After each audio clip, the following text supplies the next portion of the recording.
Let the record show, I watched this show before I knew what it really was about. The Ryuo's Work Is Never Done was my 9th anime that I watched back in September of 2020, and boy, is it something. The story follows Yaichi, who pretty much becomes the best shogi player in Japan after winning the Grand Master title. And after doing that, he meets Ai, who is a 9-year-old girl who he can't remember, but he apparently told her that he was going to teach her everything if he got to that point. He agrees to do it, and she becomes his student with one condition with her parents, because she now has moved in with him, that if she fails to become a champion, he has to marry her. He's 16 and she's 9. The story for this series is unique. I will give it that. There is a lot, not a lot, but there's quite a few shogi type anime out there, and this is one of the better ones, to be honest, because they actually do talk a lot about shogi in it whenever they're not talking about all of the little girls all the time. But when they do get into the shogi stuff, it is interesting, and I did have a fun time watching all of that because I did enjoy that because it's something I don't know. But like I said, you're splitting that up, the good content, with scenes like Ai and her friends walk barefoot on his back. Ai and her friends crash an interview when the youngest friend kisses him on the cheek in front of millions. Ai and her friends and him all fall asleep on the floor, and then his childhood friend finds them all sleeping on the floor cuddled together. And the list goes on. So this is where my one big complaint with this series comes from. With a lot of other series, I have multiple complaints. Like, the problems stem from a lot of things that all like gather together. This one has like one big flaw that if it was gone, it'd probably be pretty good. And is that all of these 9-year-olds and under are constantly being put in compromising positions with a 16-year-old.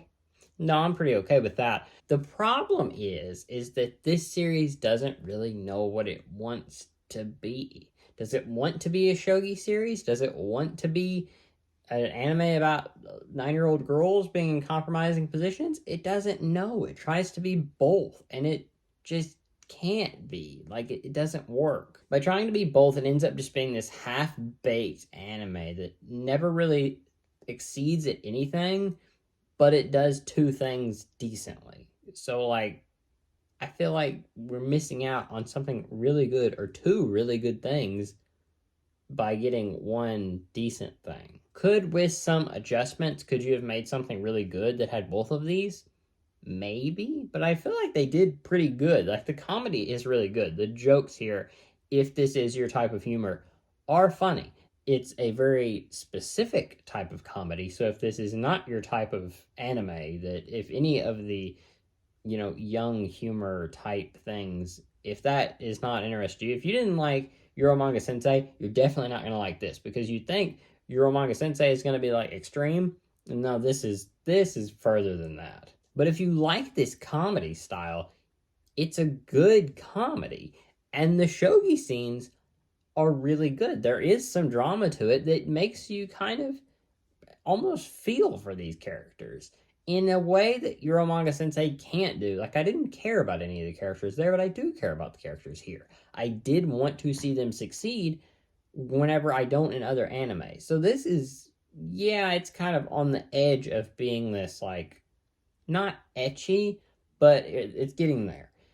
But it does it right to where I'm not grossed out by it. It's handled in a kind of comedy way that makes me less actually looking into this. This is just a funny series that works, just not succeeding in anything. So rating wise, I'm kind of split on how I want to rate this. I did enjoy the characters quite a bit. So there's a lot more that I like about this series than I dislike about this series.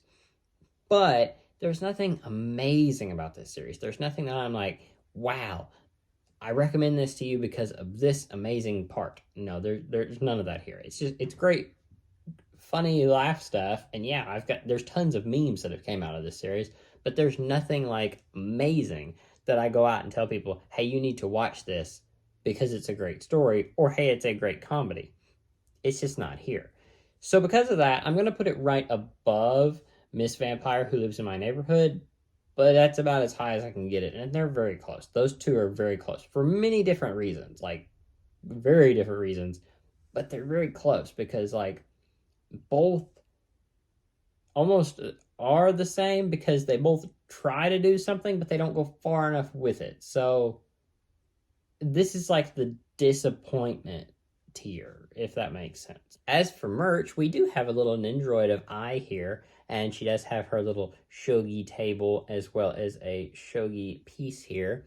So that is really cool. I know they have another Nindroid of her, and there is some other figures that I'll talk about here in just a second. But before we get into that, there is a whole line of acrylic stands as well. Her base fell off, but they have these two, and then they have the main older girl, and then her, and then Charlotte, and then my favorite, because there is very, very few characters that are born on my birthday. She is one of them. Anime characters are always given birthdays, and she shares a birthday with me. So I actually bought this entire line. I didn't really care about getting all of them, but I wanted her, so I just went ahead and bought the whole line. So I'm very happy to have her. She's one of my like hidden gem anime characters that nobody ever talks about, but I really like her for that very dumb reason. But yeah. So I do have two more figures pre-ordered for this. Now, they are freeing figures, which is the freeing bunnies. I've made videos on them before, and it is of these two. They did make these in the past, but they were the, like they had the netting and everything. These new ones are the bare leg version, which usually they do a original run with the legging type things, like the fishnet things, and then they re-release them in the bare net. Or bare leg. I didn't ever get them because that was before I got into anime or got into the freeing figures.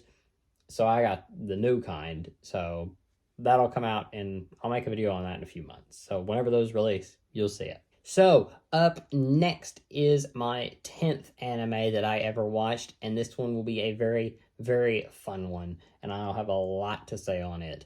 And that is the quintessential quintuplets. I am very, very excited about it. It's one of my favorites. Will it become my number one? Will it beat out Toradora? You'll have to find out here in a few days. That will be in 4 or 6 days, depending on what order these all come out in. So anyway, until then, I will talk to you guys later. Bye.